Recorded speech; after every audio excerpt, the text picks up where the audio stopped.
Kamusta sa lahat? Maligayang pagdating sa aking channel. Nandito ako na may kahangahangang sila Turk Sieglo at Halil Ibrahim Seyhan video. Bago lumipat sa aming video, huwag kalimutang mag-subscribe sa aking channel, i-like ang aking video, ibahagi ito at ibahagi ang iyong mga saloobin sa amin sa seksyon ng mga komento. Lil Ibrahim Seyhan ay inakusahan ng pagiging miyembro. At tinapos ni Halil Ibrahim Seyhan ang kanilang mga karera. Ang pinakabagong mga kaganapan na nangyari kay Halil Ibrahim Seyhan ay nagpasabi sa akin na ito ay hindi sapat. Narito ang mga akusasyon laban sa mga pahayag ni Halil Ibrahim Seyhan at Alil Ibrahim Seyhan. Ipagpatuloy ang panonood hanggang sa katapusan ng aming video upang malaman ang mga detalye ng balita. Si Halil Ibrahim Seyhan ay nagsagawa kamakailan ng isang pagpupulong kay Nanuka.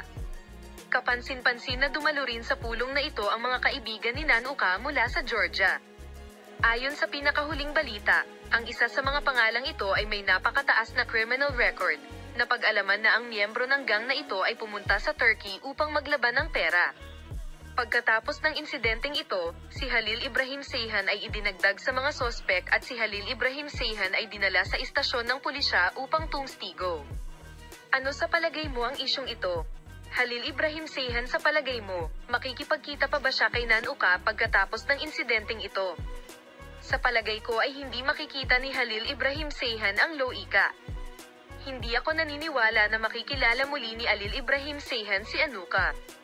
Kaya, anong uri ng senaryo ito tungkol sa mga kaganapang ito? Ano sa palagay mo ang hinaharap at ang isyu?